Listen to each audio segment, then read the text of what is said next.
to do with the time as well. Yeah. This after work, so everyone's gonna go home and have Yeah. food. Yeah. Oh, somebody's yeah. joined. Hi. Yeah. Hi guys. Welcome to the live. Post any questions you have about breaking into tech sales. Or tech generally. Or tech in general. So we've had a ton of people DM both of us about breaking into the tech industry. So we created this live to answer any questions that you have. So this is the okay. So Nope. I know her. She actually DM'd us about a question okay. about tech sales. So we'll just invite her. Okay, there This you go. is our first time going live. Yeah, so we're just trying to get used to the whole live. Yeah, that's fine. To the whole live thing on TikTok. So welcome. And yeah, you can I think either comment below any questions that you have about tech sales or breaking into the tech industry. You probably watched my videos or her videos on TikTok. I've been in sales for about 6 years, tech for about 4 years. So you probably watched a lot of the videos. That's why you're joining. A lot of the common questions that we get is like, what qualifications do you need to break into like tech or tech sales? 99% of the time, unless you're a software engineer or a programmer or a technical person trying to break into the tech industry, you don't need a particular, you don't need any specific type of degree or education or qualifications. 99% of people that break into tech on the business side or the marketing side or the sales side, they just have normal universities, normal university degrees like psychology, business, marketing, or just like really random stuff from university. None of them are like, most people are not engineers. Obviously, the software engineers are most of the time coming from a software engineering background or a computer science background. So that's one of the biggest issues that people have. They don't know what qualifications they need to actually break in. Really what you need is a really good quality CV with loads of good experience, a decent looking LinkedIn profile where you've highlighted your capabilities, your skill set, your experience as a professional breaking into tech.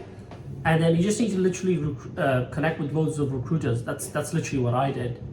That's how I was able to go from working in sales outside of the tech industry in 2020, just after university, to breaking into the tech industry in 2021. That was my first ever job in tech. And then in 2024, I quit my previous company and I joined an AI startup as an enterprise sales rep. So then obviously we created this community to help other people out. But those are the two fundamental things you need, like a decent looking CV, a decent looking LinkedIn profile, connect with loads of recruiters, speak to loads of recruiters, join communities like this, and just keep practicing interviews and you should easily be able to break in. We actually do have a little guide for free that you can get if you just DM me or Laura. That will show you the step-by-step process to like breaking into the tech industry, especially within tech sales, because that's like my background. But you can use the same guide, same strategies and tips and tricks to break into the tech industry in customer service, in marketing, in operations, in product or business management or whatever. So that's another big issue that people deal with. But yeah, does anyone have any questions? Please feel free to either join as a guest or post your question in the comments. This is our first time going live on this channel, so we're still learning the whole process. But yeah, if anyone has any questions about tech sales, breaking into tech, breaking into tech in marketing or in product or in operations, non-sales roles in tech, whatever questions you have, feel free to post it below. Why don't you talk about some of the roles that someone with a non-technical background can do? So for example, In tech? Yeah, so somebody who has zero experience and is like, right, this is what I want to do. What kind of jobs can they do?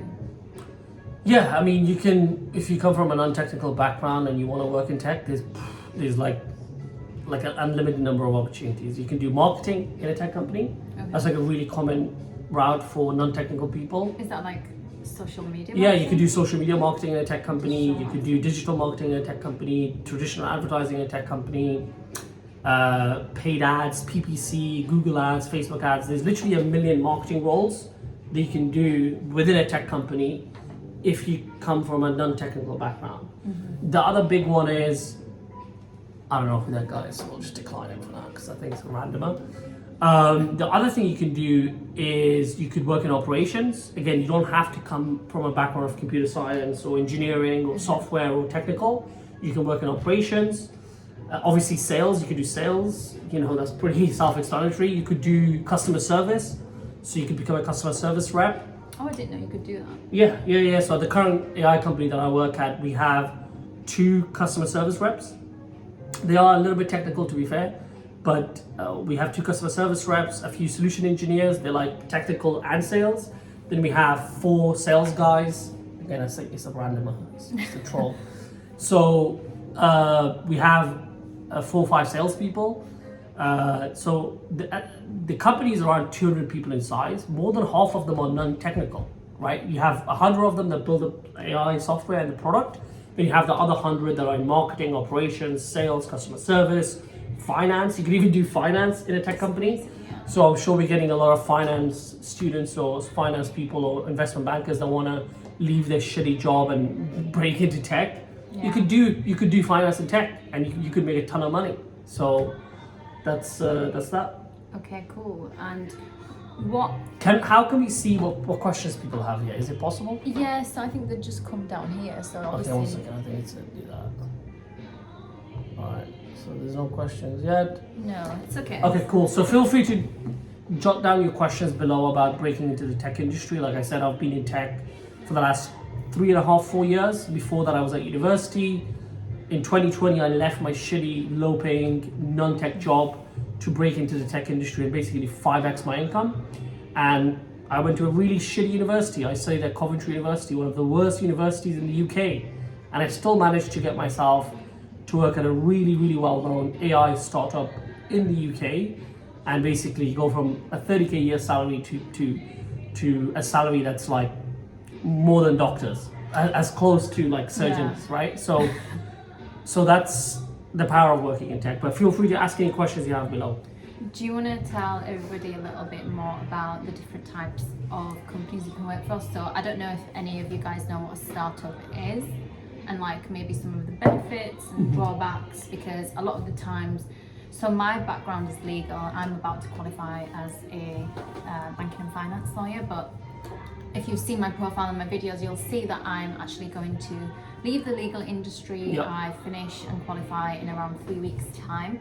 So this is all new to me. So I kind of created this channel because I wanted everybody else to realize how amazing it would be to work in that industry, how much money you can actually make. Because when you initially told me, I remember like a few years ago, I just didn't believe it, because I thought you had to study for years and become super senior in a company to be able to make that much kind of money.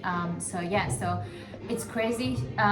But so do you want to actually first stop fiddling around? No, I just want to see if there's any comments or questions from people. Oh, okay. Well, why don't you explain some of the different types of jobs as well? Well, maybe first startups and then the different actual like SDR. Yeah, for sure. So most people that are watching this, they probably know what a startup is. So a startup tech company is a company that's relatively young. So a non-startup would be a company like Google or Amazon or IBM or Disney or something like that. That's like an enterprise. And then startups are companies that are like just started a couple of years ago. They're not really making hundreds of millions or billions in revenue. They don't have thousands of employees. They only have a couple of hundred employees. And that's the kind of company that I work in. So I work within tech sales, and within tech sales you have quite a few different roles you can do. So you usually start off as an SDR, which basically stands for a sales development representative. And as a sales development representative, what you do is essentially find companies that would be a good fit for the company that you work for to sell. You book appointments for them, or you book appointments with them. And then the account executive, which is the most senior salesperson, talks to that prospect, talks to that company, and closes the deal for them. So that's the second level of working in tech sales, an account executive. You usually start off as a sales development representative when you just finished university, so 21, 22, 23, 24. and then 2 to 3 years later, depending on the company size, you go from an SDR to an account executive. And after you work as an account executive for like 3 to 4 to 5 years, you usually get promoted to an enterprise account executive, which is basically the same thing as an account executive, but you're closing bigger deals. So you go from closing 6-figure deals to 7-figure deals. And how much money can you make in each of these roles? Yeah, so as a sales development representative, it varies a lot depending on where you work, how you work, what kind of company you work for. But on average, I would say as a base salary in London, right? As I'm assuming a lot of people here are from the UK. In London, you can start off as an SDR, as in your base salary, anywhere between $30,000 to $50,000 or pounds, £30,000 to £50,000 as a base salary, and then you can make up to £70,000 to £80,000 on target earnings, which basically means if you hit your targets, you'll get that extra 20, 30k on top of the base salary that you get. What kind of targets are these, and how difficult? It really differs. So one company can have a target of booking 5 meetings a week. One company can have a target of booking 2 meetings a week. One company can have a goal of making sure that you book qualified meetings. Yeah. Other people just spam and talk to everyone. It really differs. There's no universal measure for that. Yeah, something that I noticed when I was actually looking at different types of companies, especially going back to startups versus established companies, I think one of the benefits of a startup is definitely the flexibility that you get. I swear on some of the company benefits, I saw that you have unlimited holidays and have unlimited annual leave. How crazy is that? Yeah, that's food. Exactly. That's the power of working in tech, right? So if you compare working for a tech company to your current job, I'm guessing in your current job, whatever you do, I have no idea, right? And this is not being disrespectful, it's just comparing it. You probably don't get free lunch or free like food at your job. You probably don't get paid unlimited time off if you're sick or if you're not feeling well. You probably don't get like free gym memberships or free like memberships to other cool things that you can do. Or private healthcare. You probably don't get private healthcare. You probably don't get to work remotely. You probably have to go to a shitty office. You have well-being days. You have well-being. Yeah, you have loads of that. You always, like working in tech, you always get the highest, like the best tech. Like when I started working at this new company this year, they gave us the latest MacBook, so the MacBook M3, which is, I think back then, a couple of months ago, was like £3,000. So there's loads of benefits of working in tech, and I think the main one is the fact that you can work fully remote, so you don't have to commute to your stupid office. You don't have to waste money on travel. You don't have to deal with dickheads at work, right? You basically work remotely. You'll probably double or triple your salary compared to what you're doing now. That's what happened to me. Like I said, in 2020, when I finished university, I worked at a little startup. It was a random bullshit agency. I basically got scammed into that stupid job. I was making like 30 grand a year. And it was basically working for that company. I had to be in an office. I hated my life. It was a terrible situation. I was making like 30,000 a year, which is fine if you're 21 or 22. That's totally fine. There's nothing wrong with that. But I wanted to make way more. And then I knew that you could make 5 times more, 10 times more in tech. So I left that company, got introduced to an AI startup in 2021, tripled my salary, worked there for about 2 years, left. In fact, in between, I actually tried to co-found my own AI startup as well, which didn't go too well. But anyway, in 2024, I joined another AI startup, doubled my salary again, fully remote, all the perks that you mentioned. So yeah, I mean, I ranted a bit there, but there you go. I was laughing earlier because when you said that you got like the latest MacBook, like I got like a mouse and a keyboard. Yeah. Like that was one of that's the issue with working traditional jobs, right? We're getting so many trolls, as in horny guys that are trying to join the live TikTok feed. I mean, this is really interesting for the guys that are watching this. Do you really think it's a good strategy? No, don't do that. Decline. Let me just say, don't show for 10 minutes. Yeah. Do guys really think it's a good strategy to find a girlfriend or get laid on TikTok on a live call? Yeah. It's a pathetic strategy. So for the guys that are watching this, your strategy is unsuccessful. It's a bad strategy. You shouldn't be doing this. Anyway, back to... She's pinching me so I don't talk about this, but again, I'm trying to help these poor guys out because they're so pathetic. It's an unsuccessful strategy. If you wanna find a girlfriend or get laid, go on a dating app, go outside and talk to people or make Yeah. friends. Well, to be honest, that's what people have started doing on LinkedIn. I swear, like, on LinkedIn, loads of women, like senior women and just random women, have made so many posts about, you know, LinkedIn Yeah. being a professional There's place, so and many- they get so many There's messages. so many guys. There's so many And, simps like, out there. yeah, There's so many it's simps. so weird. There's a million simps. Yeah, it's There's crazy. literally a billion simps out there. But Anyway, like LinkedIn is supposed to be super professional. yeah. So what would you suggest for somebody who is, you know, now like inspired by what you said, wants to get into tech? How do they start? Like, what should they do now? Like, is it their CV, their LinkedIn? Yeah. What is it? So- apart from downloading the 49-page guide. Yeah, sure. So I would say it's 3 steps, right? I've talked about this in my videos. The first thing you want to do is polish your CV. So I'm assuming 99% of you guys watching this, you have a 2-page CV. Get rid of that. Delete that. Have a 1-page CV. Don't have a summary. Don't have a profile summary. No one gives a fuck about your profile summary. Get rid of that.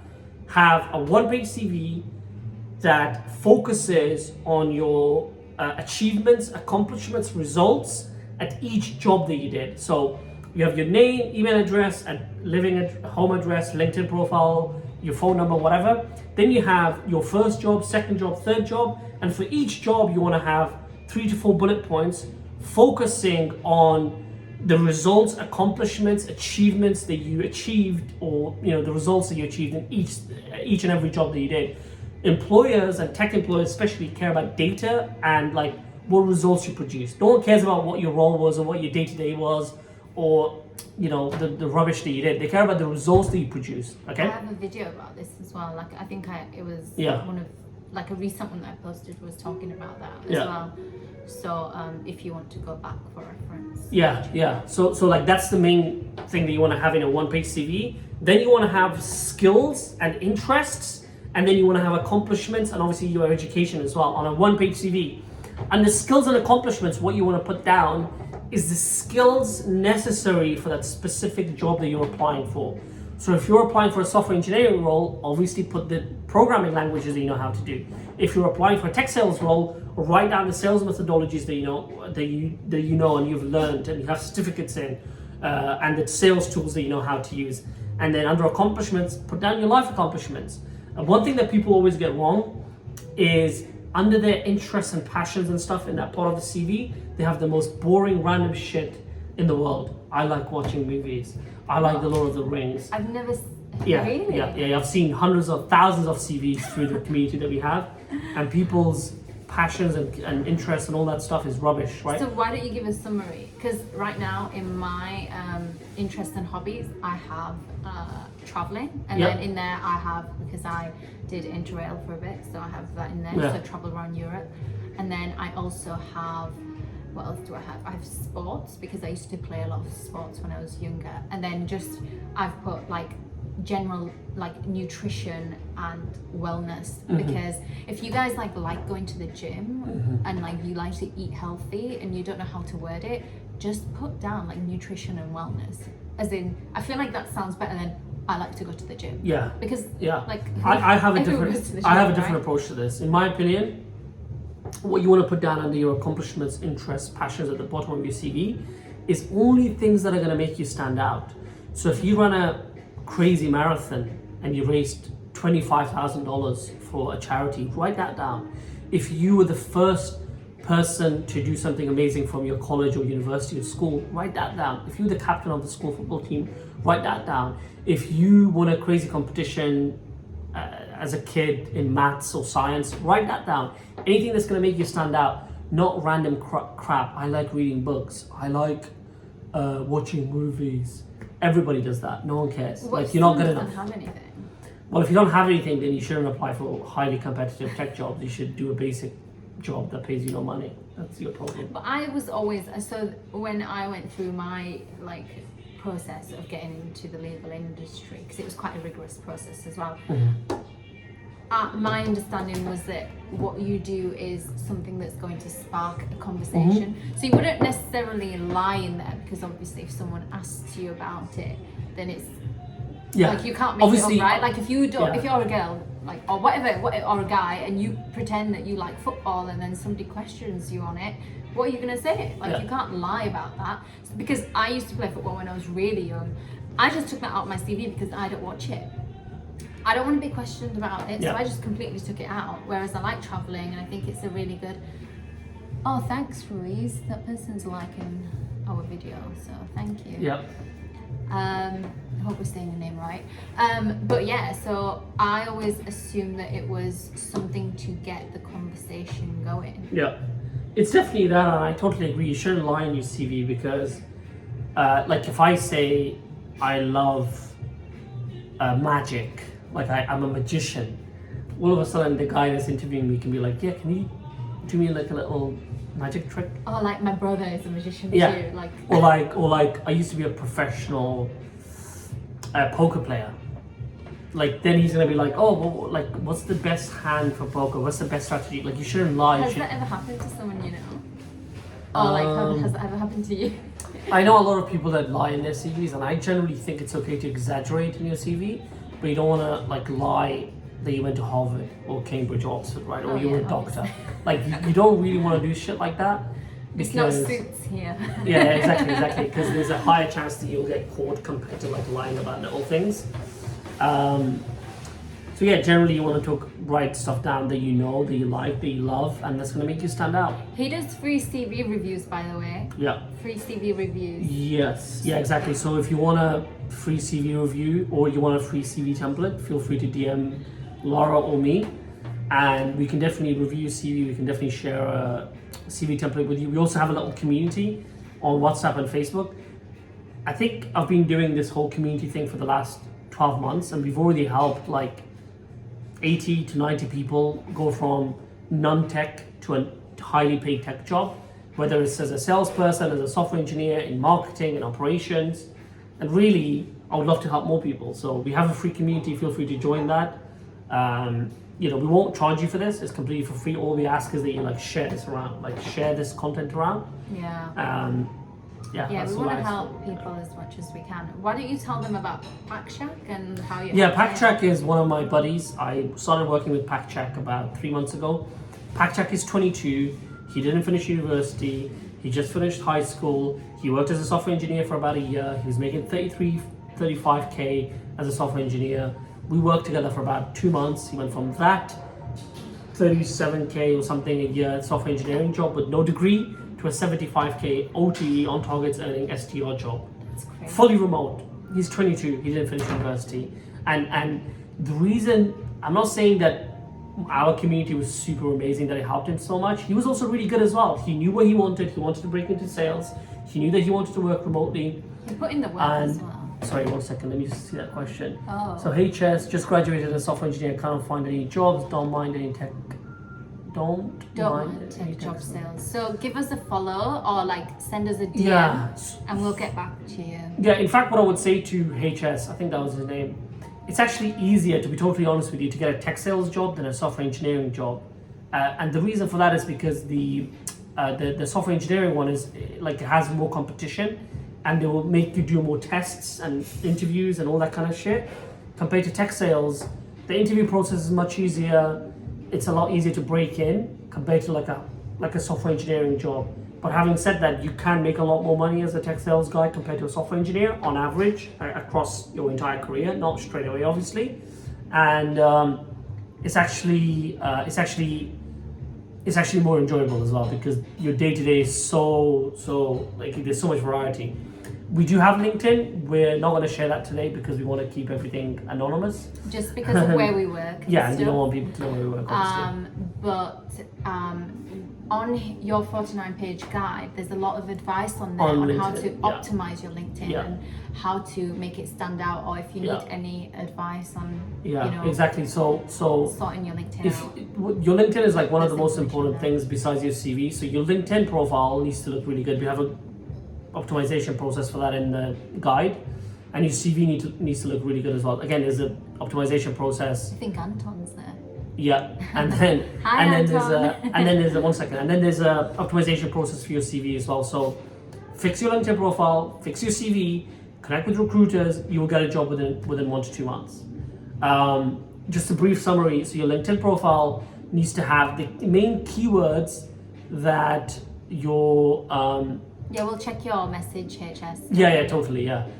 Your LinkedIn profile needs to be optimized for the main keywords, for the main jobs that you're looking to get. So if you're looking for an SDR role, your bio, the headline needs to say, want to break into tech sales as a sales developer representative if you're not already an SDR.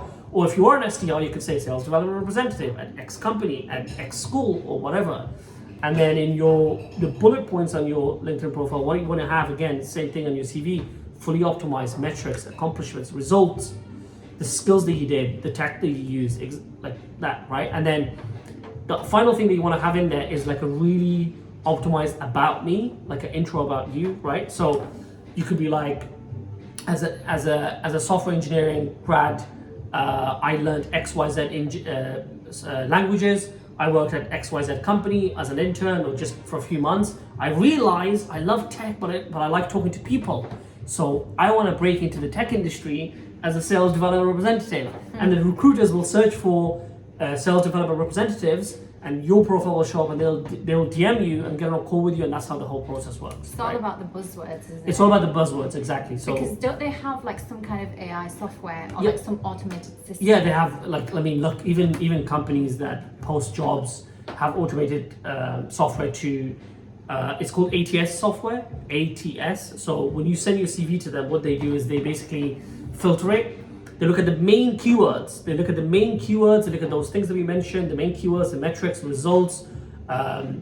If you don't have those things, you're not even going to get through to the HR person, right? So that's super important. If you're struggling to get a job right now, your CV probably sucks, right? And it's not getting through the software to the actual HR person. Yeah, and that's Because even of the before ATS someone's software. even seen it. Yeah. So you are actually helping me fix up my CV. Yep. So there's so many people that have joined now, but just to give you a background, I'm a trainee lawyer. I'm about to qualify. Just click do not show for 10 minutes. Yeah. I'm about to qualify in 3 weeks, but I'm leaving the legal industry to break into tech. So I'm hoping to bring you guys on this journey with me. Yep. But yeah, so you have, you are helping me update Yeah. my CV right now, right? And then maybe we can make a video about that. Yeah, let me just see who's on here so we can maybe see if they have any questions. Kate, do you have any questions? Oh shit, is that going on? Oh no, I was about to end the live. How do you see who's on here? So those are HS the and followers. Kate. I Okay, think, fine. Yeah. Kate, do you have any questions? Are you trying to break into tech? What's your situation? What do you do now? If you have any questions, let us know. But yeah, like she was saying, I don't know if we like click someone's profile, like will it take us off the live? no, it won't. No. Yeah. Yeah, I don't know. Yeah. So basically, again, it's just like a random. There we go.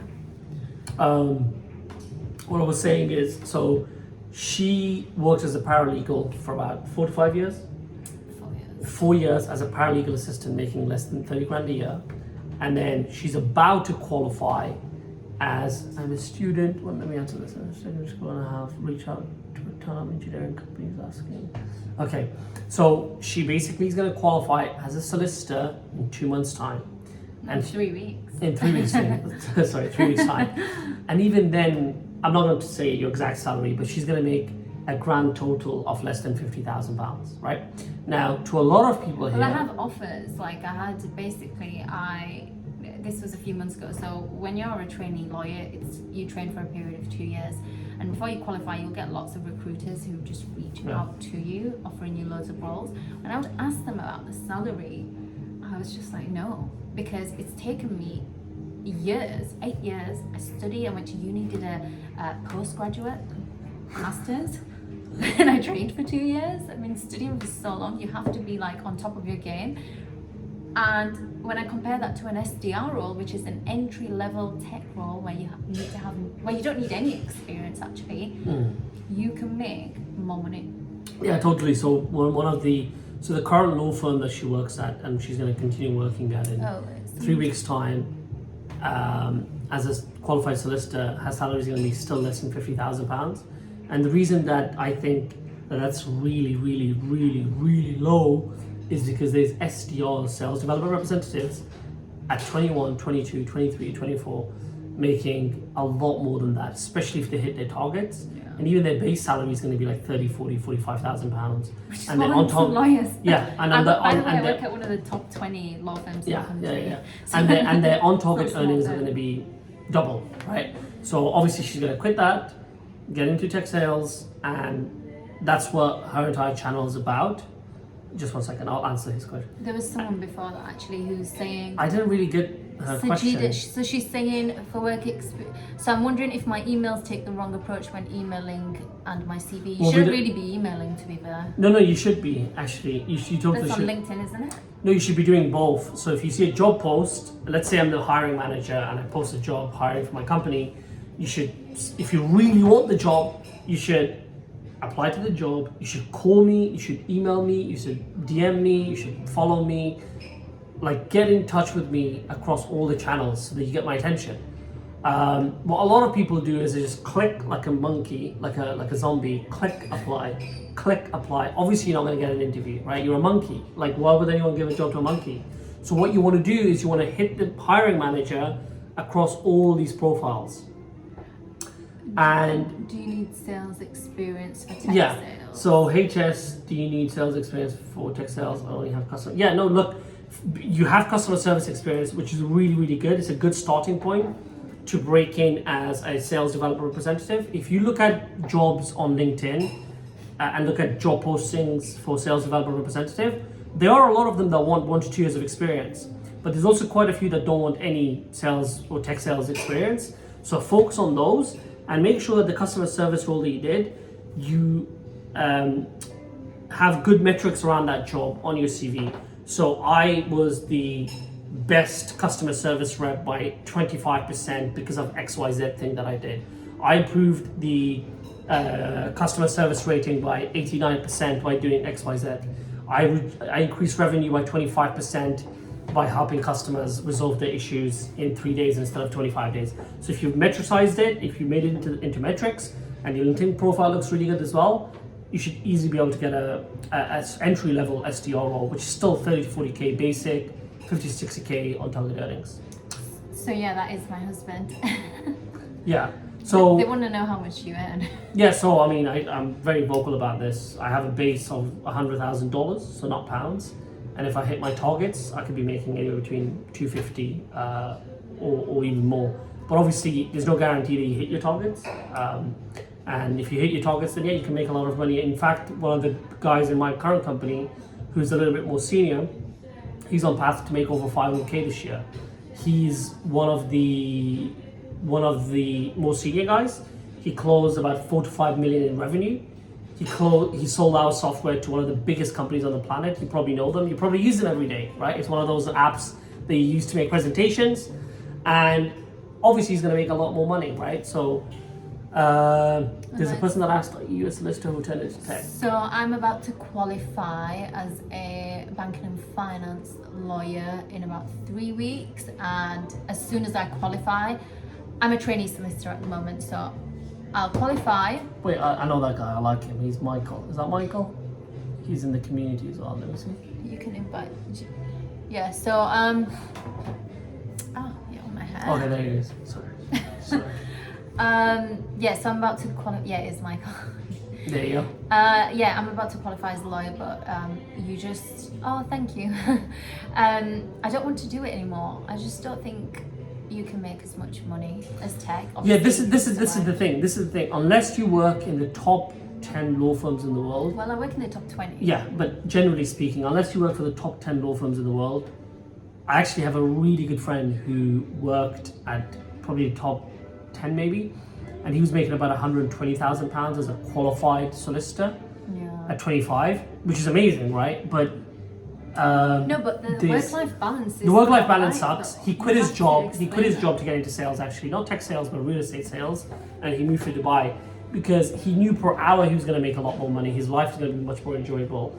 But obviously, I think it's easier to break into tech sales, to make more money in tech sales than it is in finance, in investment banking, in law, as a doctor, as a surgeon. Look at the amount of time that you have to put in to be a surgeon. Like, are you kidding me? Yeah. Look at the time you have to put in to be a qualified lawyer or work in investment banking, right? They are elite careers. They're very hierarchical. They don't want people from random universities. They want them from Oxford, Cambridge, Yale, Harvard, blah blah blah blah blah. If you don't go to one of those universities, you're screwed. You'll never get into finance. And I know this because that was the path that I was trying to go in. But I realized I go to a shit university, so why am I wasting my time? So on average, you probably make a lot more money in tech and in tech sales than you would in finance and in law, right? That's the point that you're trying to make, basically. Just 1 second. So Michael, I think he's the guy that is like an IT professional with 10 years of experience, and he's trying to break into tech sales. I actually saw his CV, and Wait, but he might not want you to say all this. no, I'm not gonna say anything confidential. That's fine. Michael, do you have any questions that I can answer? That I can answer for you, or I already looked at your CV and I shared some feedback. So Oh, okay. He said it's fine. Okay, yeah, I already just double checking. in the community that we have, I already saw his CV and I gave him feedback already, so it's fine. But did you have any questions on that feedback? Did you make any changes or?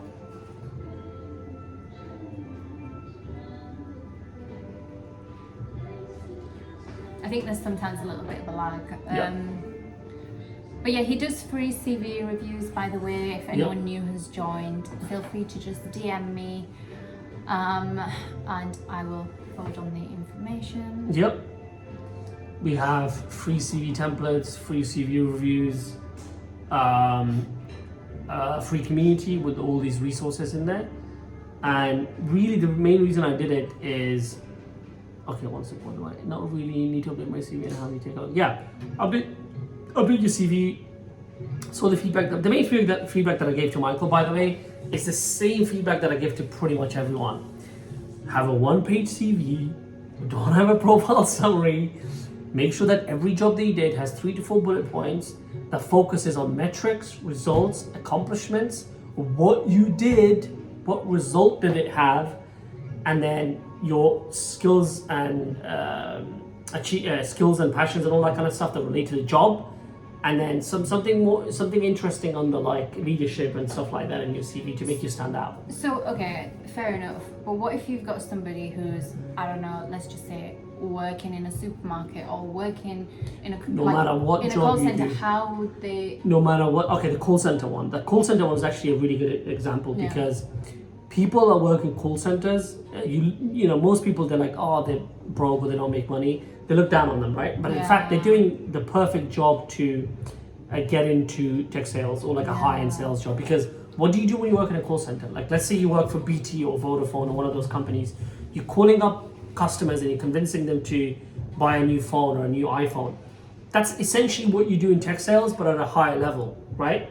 So working in that customer service job or in that telesales job or that Even call if it's center. like not sales, I think like the skills that you gain. Yeah, from the that skills is that you gain, amazing. but you still make results. Like what? Like let's say there's 100 people on the same floor on the call center as you. You have to have like such a calm approach, and you have to just, no matter what they So throw. what I would do is like I would write down out of the 100 other call center representatives, I was rated number 3 for the last 5 years, right? And that's one metric. That's one metric that you can write down. That's one metric that you can write down. The other metric that you can write down, I had a customer service rating of 89.95%, which is a 300% increase compared to last year. That's another thing you can write down. I took our Trustpilot review rating from 3.9 to 4.3 in 3 months. Like, it's basic, right? It's an equation. What you did, how did you do it, what was the result, what was the impact? That's what people care about. Yeah, Michael's saying he has customers calling him daily, so we need to add that. Yeah, I definitely do. Exactly, dude. So you need to write down how many customers called you, how good you were, what was the previous metric, how did you improve that metric. So let's say that the average customer rating after talking to a customer service rate was 2.5. Well, you had double that. You went from a 2.5 rating to a 5.5 out of 5 rating, right? That's like a metric, right? That's like a metric that you can write down. If you think about it, what are employers looking for, especially in like a highly competitive industry like tech or tech sales? They're looking for people that can make shit happen, right? They're looking for people that can close deals, right? What do you need to prove to show that you're a good closer? Metrics and results, right? Like if you've closed deals in the past, you're going to close deals again. So write down what kind of deals you closed, what kind of results you produced, and people want to interview you. Yeah. That's the way I see it. It's very simple. And I guess for an entry level role as well, like it's not going to be as difficult. Yeah, as an SDR, you literally don't need any experience. If you have customer service experience or software experience or retail experience even, you will do really well. But again, 99% of SDR, sales development representatives that pay 30 to 40K base, 50 to 60K on target earnings require no experience, just a university degree, and you can get that job at 21 and 22. Yeah. I don't know if anybody else has any more questions. Is tech sales something a person can do whilst already having a job? No, you shouldn't. You definitely can't do it. It's a highly competitive job. It's a highly draining job. It's a highly emotionally intense job. So if you do another job whilst doing tech sales, you will struggle. But having said that, I do know a few people that have done tech sales for like 5 to 10 years, and now they're so good at it, they can automate that job using VAs and AI tools, and then they do another job at the same time. Well, like, look, where I'm doing my tech sales job and building this community, right? Like, I'm doing it, so it's possible, but if you're new, I wouldn't recommend it. But I guess it depends on what the motivations are to have two jobs, because if it's money related, then it doesn't make sense to have the second job. Like I would just stick to tech sales, because you usually have your base salary and then something called on target earnings. Yeah. So the more targets you achieve, the more money you can make. So you wouldn't actually need that second job. Does that make sense? Yeah, exactly. That's the beauty about it. Yeah.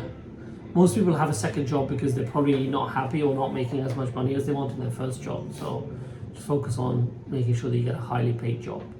Do you want to explain what tech sales is to people who might not know, like B2B? Yeah, tech sales is basically selling software from one company to another company, right? So an example that I always give is like Google Cloud. You probably don't know that Google sells software, but they have a software called Google Cloud. And Google Cloud is a storage on the cloud that other companies buy because they need to store their data on the cloud. Very simple, right? And a bit like if you're iCloud.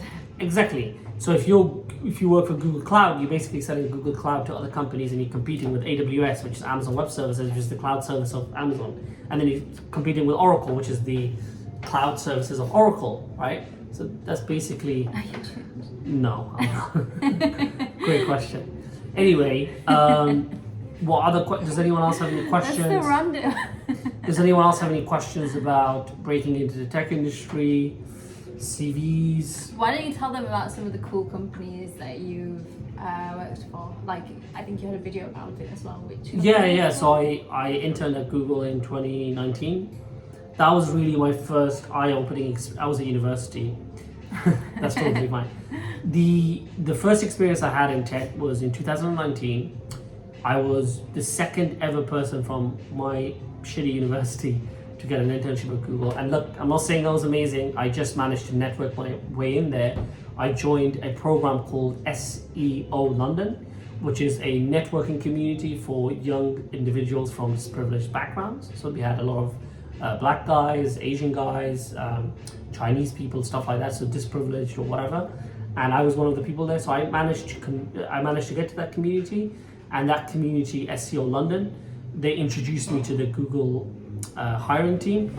I interviewed, I did a lot of prep, I got the job, and that was really eye-opening for me, because there were 7 restaurants in the Google campus building, and this is in Dublin, by the way. This is all verifiable. You can Google this and find out.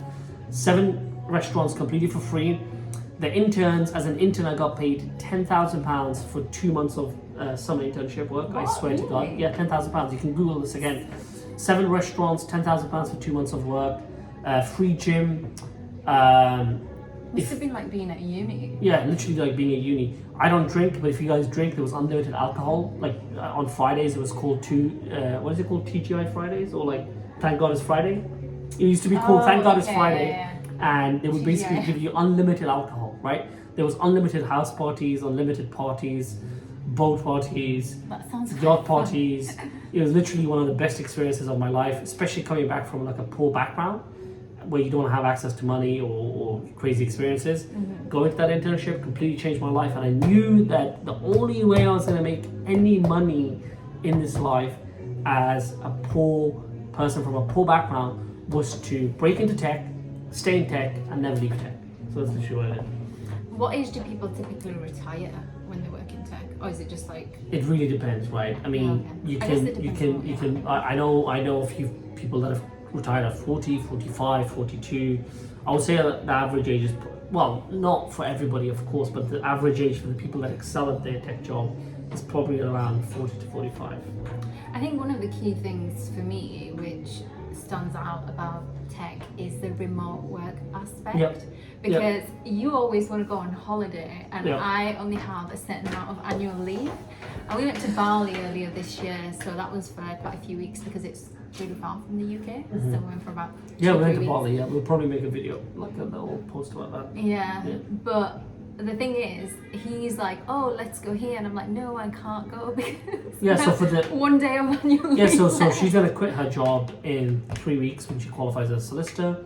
We will go to we're going to Slovakia, Slovenia, Poland, Holland, Switzerland. Switzerland, Turkey, Morocco. That's like 7-8 countries, and obviously I'm gonna have to do my job, but it's fully remote, so I can do it. And she's not gonna be doing that job. I'll in be her solicitor applying job. for jobs. She'll be applying for tech jobs, and again, that's what her channel is about: breaking into tech by following her journey. And my channel is about how do you actually break into tech from someone who's actually gone and has worked in the industry as a tech sales guy. So that's pretty much it.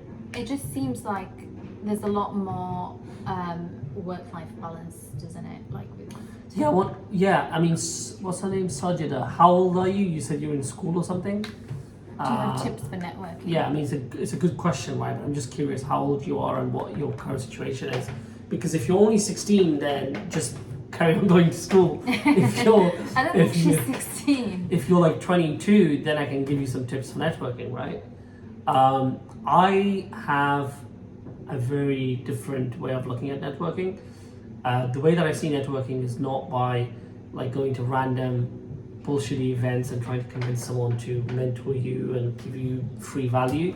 I see networking as a way of becoming someone who's worthy of being networked with. So being good at something, being successful at something, posting content like I am right now, doing a good job, going to a good university. Those are all the best ways to actually start networking. But if you want hacks to networking, the easiest way to network is to find events in your local area and make sure they are vetted events, ideally paid events, so that the losers, the brokies, the people that don't have any money, can't go to them, and make sure that the event actually has the right type of people that you want to network with. So if you want to break into tech, there's going to be tech companies that are running random networking events in your local area. Go to those events. But there's online events as There's well. also online events. Most online events are terrible though.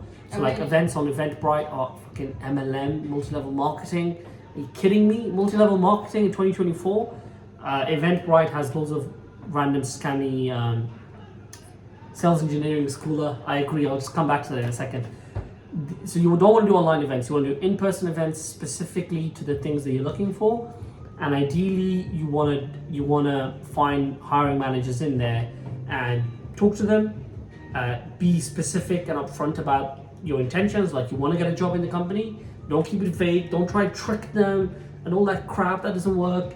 And then just hit them up after and just be like, "Hey, I would love to grab a coffee." In fact, our friend Jack, the kid that went from a 33k a year job to a 75k OTE tech sales job in a couple of weeks, there's a YouTube video about it that I made as well. He basically did this whole networking thing. He DM'd like 50 or like 100 hiring managers at 100 different companies. I swear to God, he had loads of interviews and he ended up with 5 offers to pick from, 5 tech sales jobs to pick from because of this whole networking strategy. He found hiring managers. He DM'd 100 hiring managers. He had like 10, 15 different coffee chats online. And then he interviewed there, and he's really good at interviewing. So he got 5 tech sales job offers, and he doubled double this salary. But in, you also have like a script to Yep. send, right? Yeah. So we do have a script. I mean, it's super simple, right? So let's say I wanna. I think maybe like if you guys want it, because we have it in our guide. Yeah, so we have it in the us guide. DM us and for the we'll send guide, it but to it's you. super simple, right? So if I'm convincing Sajida to get on a coffee chat with me because she's hiring for a job, I'll be like, hey Sajida, saw the job post, curious to learn a little bit more about it. My name is Sajida. I've been in tech sales for 2 years. Would love to chat. That's it. That's the entire script. If you want the rest of the script, obviously get the free guide, but that's pretty much it. It's very simple. I actually got a job, like, and the guy keeps ringing me, and I don't want to do it anymore. It's to do with legal recruitment. Though. Yeah. I was just exploring my options like a year ago, and I just messaged him, and I was like, hey, like I used your script, Yep. and I messaged him on LinkedIn, and he was like, yeah. I just was like, hey, can I just have a chat with you? I'm curious as to like what you do. Mm-hmm. He got on the phone with me. We had a chat. He lined me up for an interview. I thought, let me just go through the motions with it anyway. Mm-hmm. And I ended up getting the job. And like he keeps blowing my phone up all the time. Yeah. Obviously, I'm like Recruiters. nervous to tell him that I want to do it. So by the way, just thinking about it, there's so many different sales jobs that you can do.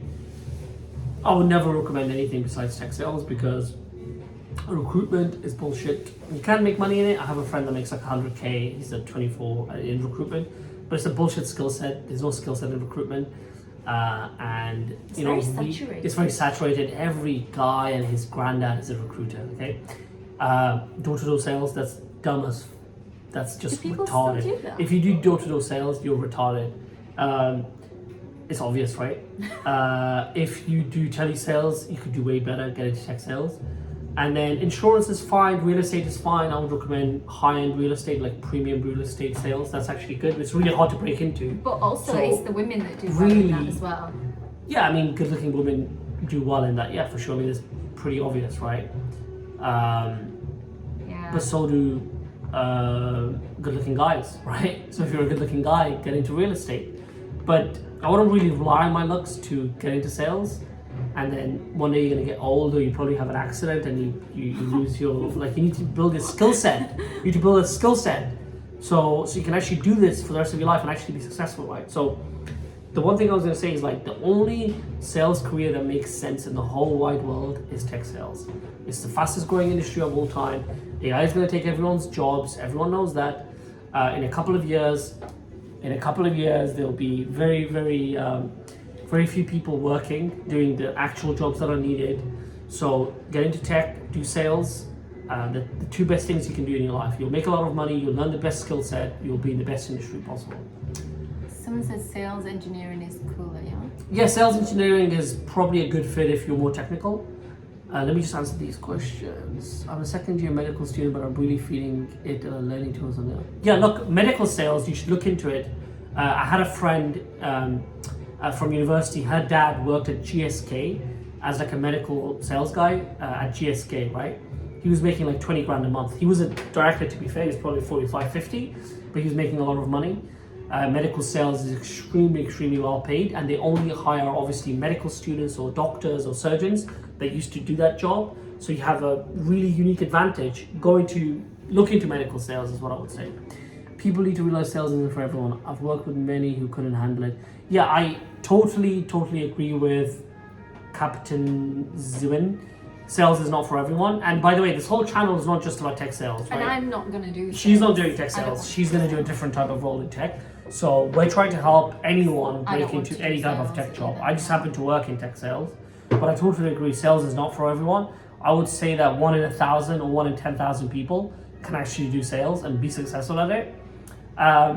Tech sales is just like being a lawyer, just like being a banker, just like being a software engineer, just like being the president, just like being a politician. It's a performance-based job. 1 in a million people can do a performance-based job. Most people are just bad at everything and they're very lazy. So of course most people are not going to be successful. If you are that 1 in a million, then you'll make a lot more money in tech sales than you will doing anything else. So that's what I would say. But also, like, getting fired for not meeting quota, like, which goes to show like the importance of making sure you apply to a good company, because they will give you all the training Yeah, Excuse me, that you need. yeah, I work in AI. That's all I'll say for now. It's a very prominent company. It's very well known for their products. Yeah, but look, this guy's totally right. Sales is not for everyone, but tech, anyone can work in tech. You can work in marketing in tech, you can work in operations in tech, you can work in finance in tech, you can work in Even engineering in legal. tech, you can be a legal counsel. Legal By the way, tech. we have like 10 different legal people in our company, and a lot of them obviously were commercial qualified solicitors that worked at big law firms. They were probably making a lot of money, to be fair, anyway, but they realized the hours sucked. They had to be in the office, so they left those highly paid law jobs to work in a tech company because of the flexibility. They're probably even making less money. Who knows? Because these guys worked at the best of the best of the best companies.